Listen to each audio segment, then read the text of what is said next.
नमस्कार दोस्तों। आज हम बात करेंगे मोक्ष के बारे में। मनुष्य मोक्ष की इच्छा करता है।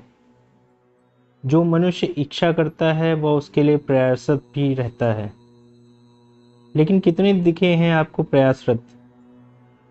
साधारण सा मनुष्य थोड़ा ज्ञान और धन पा जाने से मोहित हो जाता है। फिर बड़े ऐश्वर्य वाले देवता कितने मोहित रहते होंगे। मोक्ष की इच्छा विवेकी ही करता है, और यदि यह विवेक पशु में है तो वह भी मोक्ष चाहेगा, मनुष्य में है तो वह भी चाहेगा, और देवताओं में है तो वह भी चाहेंगे। विवेक इस संसार का सबसे दुर्लभ तत्व है। विवेक को प्राप्त करने के लिए अत्यंत दिव्य पुण्य बल की आवश्यकता है। सबसे पहले तो हमें यह समझना होगा कि मोक्ष है क्या। आखिर हमें मोक्ष की आवश्यकता क्यों है, अथवा मोक्ष के ना मिलने से हानि क्या है। जीव ब्रह्म का वह प्रारूप है जिसमें वह माया के आवरण के अंदर है। जीव और ब्रह्म में कोई भेद नहीं है। दोनों ही एक ही चेतन की अलग अलग स्थितियों के नाम हैं। किंतु माया की उत्पत्ति यदि चेतन के ऊपर हो तो वह जीव है, और यदि चेतन के अंदर उसके अधिकार के अंतर्गत हो तो वह ब्रह्म है। माया के इसी आवरण को हटाकर बाहर स्थित माया को अपने अंदर समाहित करने, उसके त्रिगुणात्मक विक्षेप से स्वयं को मुक्त करके अपने मूल स्वरूप का प्रकाशन करना ही मोक्ष है। यह शरीर के साथ भी हो सकता है और शरीर के बिना भी। शरीर के साथ होने पर इसकी संज्ञा जीवन मुक्त हो जाती है। जन्म मरण के चक्र से छूटकर शुभाशुभ कर्मों के बंधन से स्थायी निवृत्ति प्राप्त करके अपने चिंतमय स्वरूप का प्रकाशन ही मोक्ष है। यह भी विचारणीय है कि इसके कई प्रकार हैं, जिसमें दो मुख्य हैं, एक क्रम मुक्ति और दूसरी सद मुक्ति। कर्म मुक्ति में जीव मोक्ष मार्ग की ओर धीरे धीरे और कई पड़ाव के बाद बढ़ता है, जबकि सद्य मुक्ति से उसे तत्काल ही बंधनों से मुक्ति मिलती है। धर्म शास्त्रों की माने तो मनुष्य जीवन का एकमात्र उद्देश्य होना चाहिए मोक्ष की प्राप्ति। इंसान अपने जीवन में जो कुछ भी करे उसका एकमात्र ध्येय यही होना चाहिए कि किस तरह वह जीवन मरण के इस चक्र से मुक्ति पाकर मोक्ष की प्राप्ति कर सके। मोक्ष की प्राप्ति के लिए मोह माया के बंधनों से मुक्त होने की शर्त सबसे प्रमुख मानी गई है।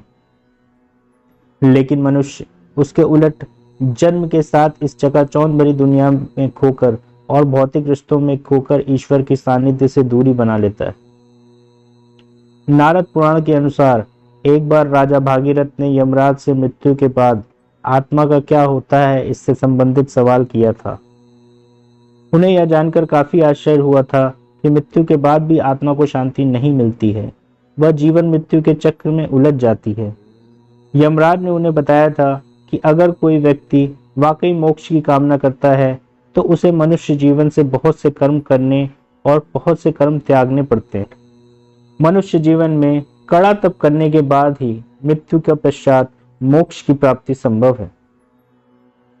मौत के देवता यमराज और राजा भागीरथ के बीच हुआ ये संवाद बहुत ही खूबसूरती के साथ नारद पुराण में उल्लेखित है। यमराज ने स्पष्ट रूप से यह बताया था कि किस तरह मनुष्य बार बार जन्म लेने की झंझट से मुक्ति पाकर मोक्ष की प्राप्ति कर सकता है। नारद पुराण के अनुसार कुछ लोग हैं जिनके लिए मोक्ष की प्राप्ति करना सरल है।